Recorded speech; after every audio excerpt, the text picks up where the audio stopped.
မင်္ဂလာပါဒီနေ့မှာတော့အရင်လက်ကိုရိုးရှင်းပြီးတော့ဝိတ်ချနေတဲ့သူတွေတက်ကြီးရော်တွေကလေးတွေတက်အာဟာရဖြစ်ပြီးတော့တင့်တော်တယ်ကြောက်ဖြုံသီးနဲ့ကြက်ရိုးအရောလေးကိုချက်ထားတာဖြစ်ပါတယ်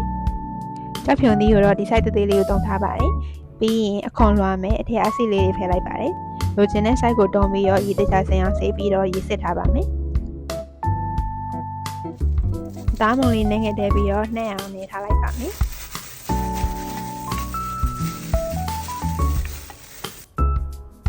ကြက်သားကိုရေတခြားဆင်အောင်ဆေးပြီးတော့အထဲကိုရတာဝင်အောင်လို့တသေးလေးတွေနည်းနည်းလေးမှောင်းထားလိုက်ပါမယ်။ရှားလေးနဲ့ငယ်ထည့်လိုက်ပါတယ်။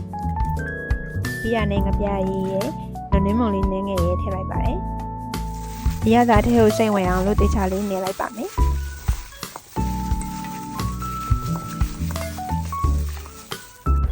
စီလေးနဲ့ငယ်ထည့်ပြီးတော့ကြက်သွန်ဖြူတစ်ပြားရဲ့ဓာတ်လေးကိုစီတက်လိုက်ပါမယ်။နည်းနည်းလေးမွေးလာပြီးဆိုတာနဲ့ကြက်သားကိုထည့်ပါမယ်။ကြက်သားလေးနည်းနည်းမွေးလာပြီဆိုတာနဲ့ရေလေးနည်းငယ်ထည့်လိုက်ပါတယ်။ပြီးရနဲ့အိုးကြီးလေးကိုထည့်ပြီးတော့လှည့်လိုက်ပါတယ်။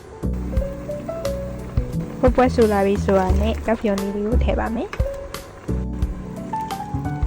နည်းနည်းလေးမွေးလိုက်ပါမယ်။ပြီးရင်လိုချင်တဲ့ရေပမာဏရအောင်ထည့်လိုက်ပါမယ်။ပြီးရနဲ့အဖုံးအုပ်ပြီးတော့ခဏပွက်ဆူအောင်ချက်လိုက်ပါမယ်။အဲ့ဒီအချိန်မှာအရသာကိုလိုလိုညှိလို့ရပါတယ်။ပြီးရနဲ့ပွက်ဆူလာပြီဆိုရင်နည်းနည်းလေးထည့်ပါမယ်။ရှမ်းနည်းနည်းထည့်လည်းရပါတယ်။နှစ်ခုလုံးအရင်စားလို့ကောင်းပါတယ်။နည်းငယ်လေးမှွေလိုက်ပါမယ်။အခုဆိုရင်တော့အရင်စားလို့ကောင်းတဲ့ဟင်းညိုလေးတစ်ခွက်ရပါပြီ။ငပီတောင်းနဲ့အရင်လိုက်ဖက်ပါတယ်။ငပီတောင်းကိုတိုင်ပြရင်ညှစ်ပြီးတော့စားရင်အရင်လိုက်ဖက်ပါတယ်။ကျေးဇူးတင်ပါတယ်။